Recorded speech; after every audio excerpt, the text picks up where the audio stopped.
Las opiniones vertidas en el siguiente programa son responsabilidad exclusiva y total de quien las manifiesta. Gracias por escuchar sabersinfin.com Radio. El hombre aprende a cada momento y eso hace la vida posible. Estás entrando al territorio del saber. Estás en Saber Sin Fin. Estamos de regreso en su programa Saber Sin Fin. Mire, a este podcast, podcast para los que nos escuchan de forma diferida, para quienes nos escuchan en vivo, le mando un saludo.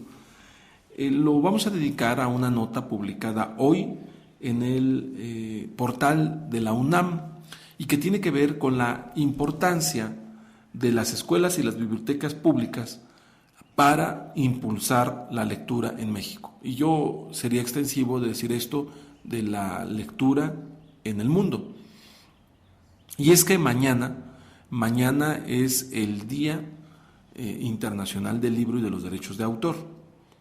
Así es que a partir de esto que le voy a compartir, que se basa en una entrevista a Elsa Margarita Ramírez Leiva, jefa de la División de Estudios de Posgrado de la Facultad de Filosofía y Letras de la UNAM. Si me lo permite, vamos haciendo algunos paréntesis para comentar y abordar el asunto. La Encuesta Nacional de Lectura de 2012 refiere que los mexicanos consumen en promedio 2.93 libros al año. Para fomentar esta actividad en el país, se requiere fortalecer la formación de docentes y expertos, establecer bibliotecas en todos los planteles de educación básica y promover la imagen de estos recintos como espacios que complementan y apoyan la formación de lectores plenos, recomendó Elsa Margarita Ramírez Leiva, jefa de la División de Estudios de Posgrado de la Facultad de Filosofía y Letras de la UNAM. Hoy se requieren habilidades para acceder a diferentes medios impresos y electrónicos, competencias para un uso responsable de la información y fortalecer la capacidad de lograr experiencias estéticas que contribuyan a la formación intelectual y emocional y permitan conocer otras culturas a través de la literatura. Estas características son indispensables en la era de la información y la creación de comunidades lectoras. Explico. Esto es lo que va diciendo la nota publicada hoy en el portal de la UNAM. Yo le voy agregando algunas cosas que he reflexionado al respecto. Mire, le comento, como usted lo ha leído en los artículos de mi autoría, que los sistemas formativos, los sistemas educativos formales en el mundo, en las últimas décadas han recibido una serie de cuestionamientos muy serios en el sentido de no responder con la velocidad y la agilidad a los cambios que se efectúan en el mundo y que por supuesto repercuten en el saber, en el qué saber y en el cómo saber. Y que hoy las personas, sobre todo de clase media, están volteando hacia Internet y hacia otras formas de hacerse llegar de conocimiento para responder a las demandas del mundo, pero los sistemas formales, insisto, en este marasmo, en este gigantismo de algunas instituciones, en el burocratismo, en el caso de la educación pública, no están respondiendo en la medida de las necesidades de las personas. Y que de ahí que las personas estén volteando hacia otras fuentes, hacia otras formas para tener conocimiento. Y es que circunscribir la educación al ámbito formal, pues es un vicio que limita la educación y que en consecuencia también pudiera estar dirigiendo los esfuerzos educativos solo a intereses que frecuentemente pues no son los educativos propiamente dichos, sino son de carácter político, laboral, económico, en fin.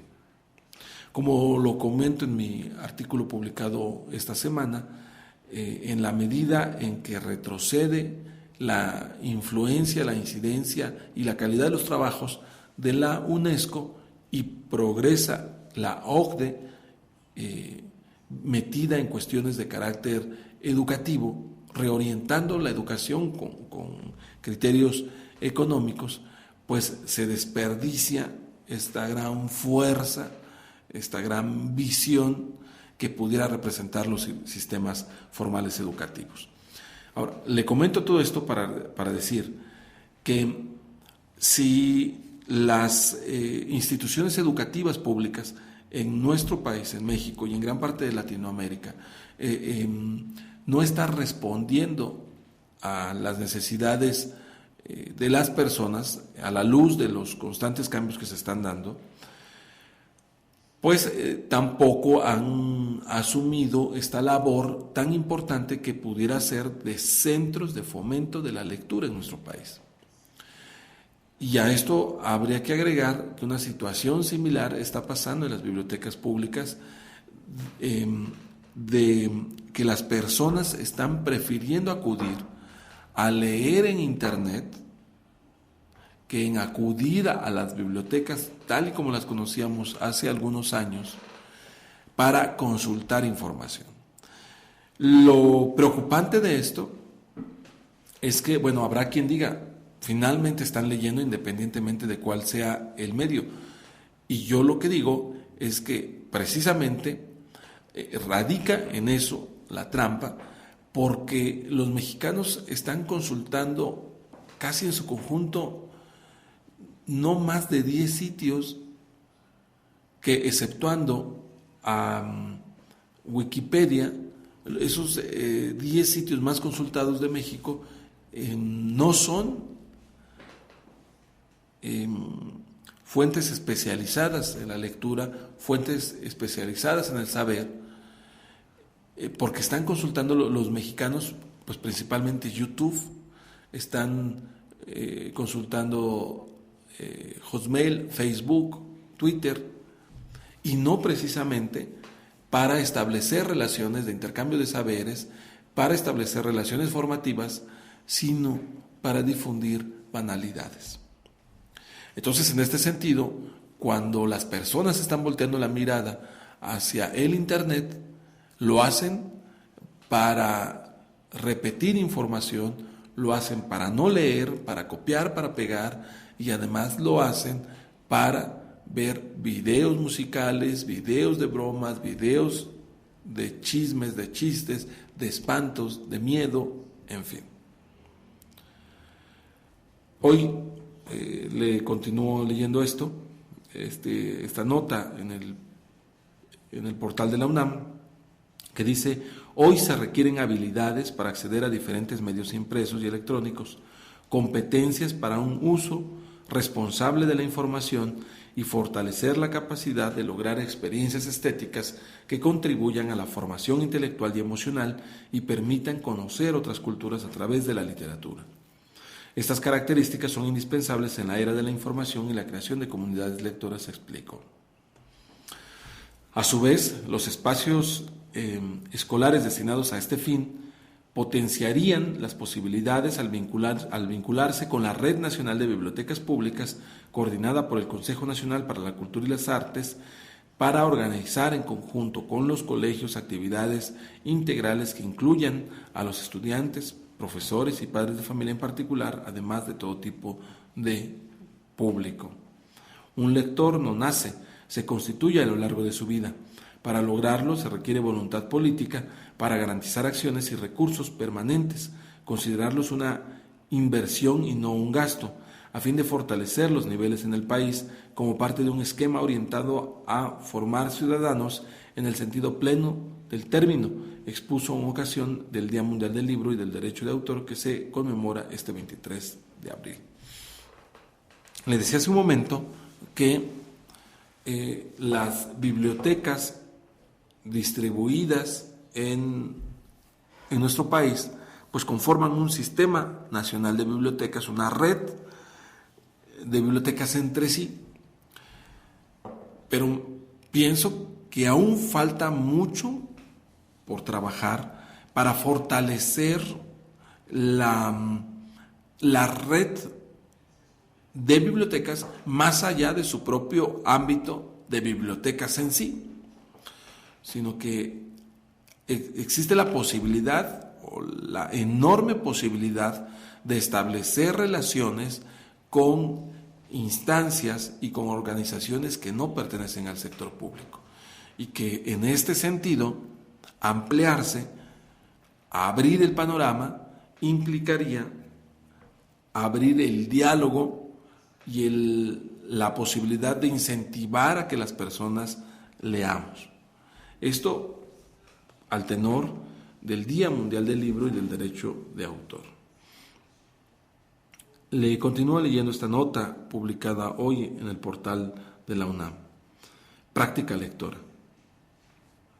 Jorge Luis Borges, autor de El Aleph, escribió: el verbo leer, como el amar o el soñar, no soporta el modo imperativo. Siempre aconsejé a mis estudiantes que si un libro los aburre, lo dejen. Que no lo lean porque es famoso, moderno o antiguo. La lectura debe ser una de las formas de la felicidad y no se puede obligar a nadie a ser feliz. A partir de los cuentos o historias relatados por sus seres queridos, los pequeños llenan su mundo de palabras para después escribir su nombre y muchas otras cosas. Es el mejor comienzo para descubrir el mundo que los libros nos tienen preparado entre sus líneas, sostuvo. La familia desempeña un papel fundamental para adquirir esta práctica. Los padres, hermanos y parientes cercanos pueden inculcarla mediante diversas prácticas para que los menores transiten a la expresión oral, de la oral a la escrita. En la escuela no hay que forzar a leer con perfección ni someter a los muy pequeños a exigencias, pues antes de los 7 años están en un proceso de maduración. De lo contrario, los ejercicios los frustrarán y motivarán el rechazo. Entonces tenemos frente a nosotros, esto ya son palabras mías, tenemos frente a nosotros la enorme oportunidad de establecer redes, de forjar redes en torno a las instituciones que se asuman como centros de información. Que este es también es un punto que aqueja a las bibliotecas públicas y privadas. La transformación que deben realizar para dejar de ser mero reservorio de libros, mero escaparate de libros en consulta, y se conformen en gestores de saber, en partes activas de una red más amplia. Esas oportunidades son las que tenemos ahí, son las que también tenemos que reforzar y reflexionar con motivo del Día Internacional del Libro, porque estamos desperdiciando agentes muy importantes para la fomentación de la lectura en nuestro país, y agrego, expando, y en gran parte del continente americano. Si le parece, voy terminando de leerle esta nota, hago algunos brincos al interior de la nota para decir que la Red Nacional de Bibliotecas Públicas, coordinada por la Dirección General de Bibliotecas del CENCA, está integrada por 7.363 recintos en 2.281 municipios, 93.2% del país, que proporcionan servicios gratuitos a más de 30 millones de usuarios anualmente. Ahí está la red. Ya hay una red que podría estar fungiendo como detonadora de los procesos lectores en los mexicanos, todo esto a propósito del Día Internacional del Libro y de los Derechos de Autor. Bueno, con esta reflexión le dejo este podcast y le comparto para cerrar con esta unión que hemos tenido en estos minutos, para decirle que Guiomar Cantú, nuestra bella amiga, fotógrafa, poeta, pintora, en fin, una artista muy completa, nos invita a que visitemos su sitio web. Nos está invitando a que conozcamos guiomarcantú.com, guiomarcantú.com, ¿sí? en donde usted podrá conocer parte de la obra artística de Guiomar, adquirir su música, descargarla, bajar sus pensamientos musicalizados, bajar su obra fónica para compartirla, para regalarla. Haga usted una buena inversión invirtiendo en la obra de Guiomar Cantú. Para despedirnos le dejo con esto que se llama Agradezco, del libro Habito la Alegría.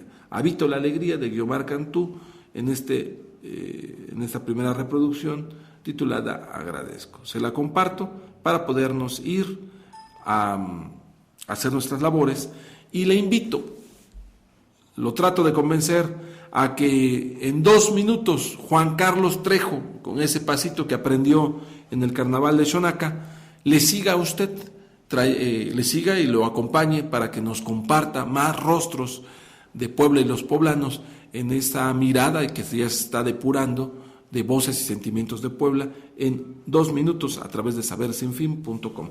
Le dejo entonces con esto del disco Habito la Alegría en su soundtrack 2 que se llama Agradezco, agradeciéndole también a usted y a David Méndez la amabilidad. Escuchemos esto.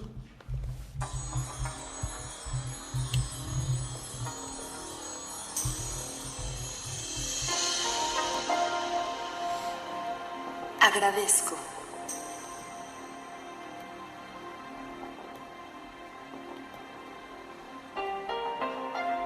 Hoy permito que fluya la abundancia.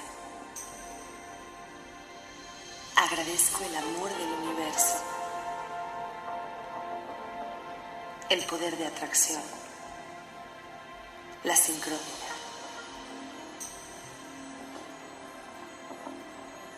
Soy la aceptación y la balanza. Es la felicidad la que me guía. Gratitud en la piel de la existencia. Amorosas fusiones de energía.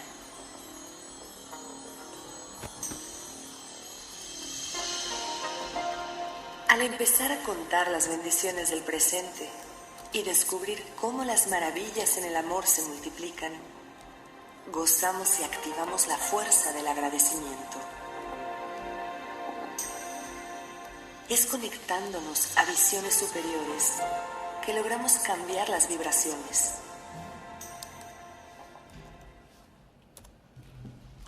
Bueno, pues aquí parte del pensamiento de Guiomar Cantú.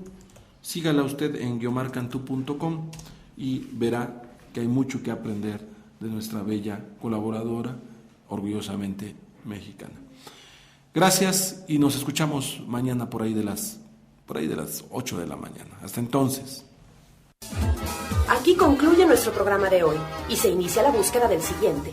Te esperamos en la próxima emisión de Saber Sin Fin.